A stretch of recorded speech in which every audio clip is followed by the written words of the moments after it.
السلام عليكم. لا تنسوا الاعجاب بالفيديو والاشتراك في القناة تشجيعا لنا لنستمر بنشر المزيد ان شاء الله. مثقال ذرة شرا يره، الذهب بالجرام والعمل بالذرة. فمن ثقلت موازينه فأولئك هم المفلحون، ومن خفت موازينه فأولئك الذين خسروا أنفسهم في جهنم خالدون، تلفح وجوههم النار وهم فيها كالحون. ألم تكن آياتي تتلى عليكم فكنتم بها تكذبون. قالوا ربنا غلبت علينا شقوتنا، أهلنا أموالنا مزارعنا متاجرنا، غلبت علينا شقوتنا وكنا قوما ضالين. ربنا أخرجنا منها فإن عدنا فإنا ظالمون. قال اخشوا أن يمكثوا، يا أهل الجنة خلود بلا موت ويا أهل النار خلود بلا موت.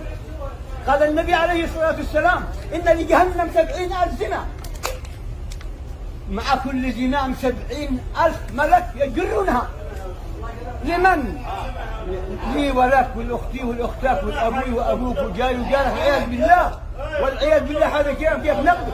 إنما المؤمنون الذين إذا ذكر الله، إنما المؤمنون الذين إذا ذكر الله وجلت قلوبهم وإذا تليت عليهم آياته زادتهم إيمانا وعلى ربهم يتوكلون. الذين آمنوا وتطمئن قلوبهم بذكر الله، ألا بذكر الله تطمئن القلوب. قال النبي عليه الصلاة والسلام نعمتان مغبون فيها كثير من الناس، الصحة والفراغ. وتعالى قال العبد تفرغ لعبادة أمر صدرك غنى وأسد فقرك، وإن لم تفعل ملأت يدك شغلا ولم أسد فقرك. من أمسى وهمه الدنيا فرغ الله شمله وجعل فقره بين عينيه، قال النبي عليه الصلاة والسلام ولا ينام من الدنيا إلا ما كتبه الله له. ومن أمسى همه الآخرة جمع الله له شمله وجعل غنى في قلبه، وقال الدنيا تأتيه وهي راغمة. من كانت الدنيا همه ألزم الله قلبي 4 خصال: هما لا ينقطع منه أبدا، وشغلا لا يتفرغ منه أبدا، وفقرا لا يبلغ غناه أبدا، وأملا لا يبلغ منتهاه أبدا. قال هناك يعني وإلا تركض فيها كركب الوحش بالبرية. وتعالى يقول عبدي خلقتك لعبادتي فلا تلعب، وقسمت لك رزقك فلا تتعب.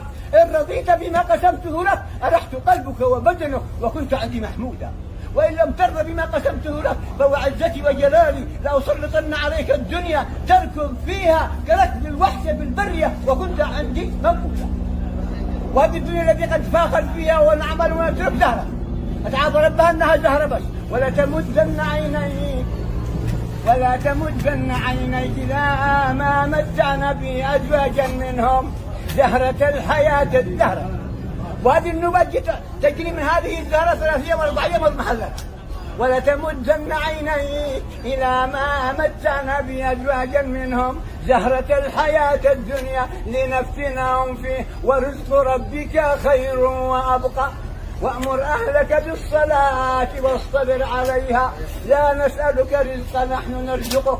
قال أحد الصحابة إن الدنيا قد ولت حبة مع باقي منها إلا صبابة صبابة الإناء، وإنكم منتقلون لا دار لا زوال لها. قال النبي عليه الصلاة والسلام مثل الدنيا على الآخرة كمثل الرجل يوضع أصبعه باليم بماذا يرجع بلد.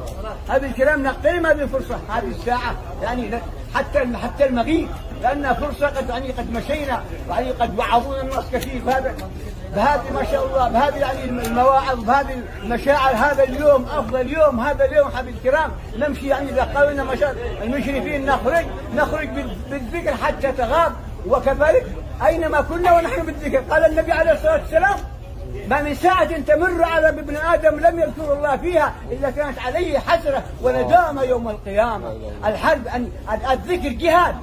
النبي عليه الصلاة والسلام قال هل أدلكم بخير أعمالكم وأزكاها عند مليككم وأرفعها في درجاتكم وخير لكم من إنفاق الذهب والفضة وخير لكم من أن تلقوا عدوكم فتضربوا أعناقهم ويضربوا أعناقكم. قالوا بلى يا رسول الله. قال ذكر الله. أفمن شرح الله صدره للإسلام فهو على نور من ربه فويل للقاسية قلوبهم من ذكر الله. أخوف آية في القرآن فمن يعمل مثقال ذرة خيرا يره ومن يعمل مثقال ذرة شرا يره. قال النبي عليه الصلاة والسلام ما منكم من أحد إلا سيكلمه الله ليس بينه وبينه ترجمان فينظر إلى أيمن منه فلا يرى إلا النار تلقاء وجهه فينظر إلى أيمن منه فلا يرى إلا ما قدم وينظر إلى أشأم منه فلا يرى إلا ما قدم. قال يعني وينظر إلى ما بين يديه فلا يرى إلا النار. اتقوا النار ولو بشق تمرة. جاء رجل يقول يا رسول الله دلني على دعاء أدعو به. قال اللهم إني أعوذ بك من شر سمعي ومن شر بصري ومن شر لساني ومن شر قلبي ومن شر مني. احفظ لسانك أيها الإنسان لا يلدغنك إنه ثعبان كم في المقابر من قتيل لسانه كالتهاب عليه الأقران. لابد نستغل هذه الفرصة وأينما كنا نكون ذاكرين من الله وتعالى قال ولا تنية في ذكري وجزاكم الله خير. وتعالى قال كنتم خير أمة أخرجت للناس تأمرون بالمعروف وتنهون عن المنكر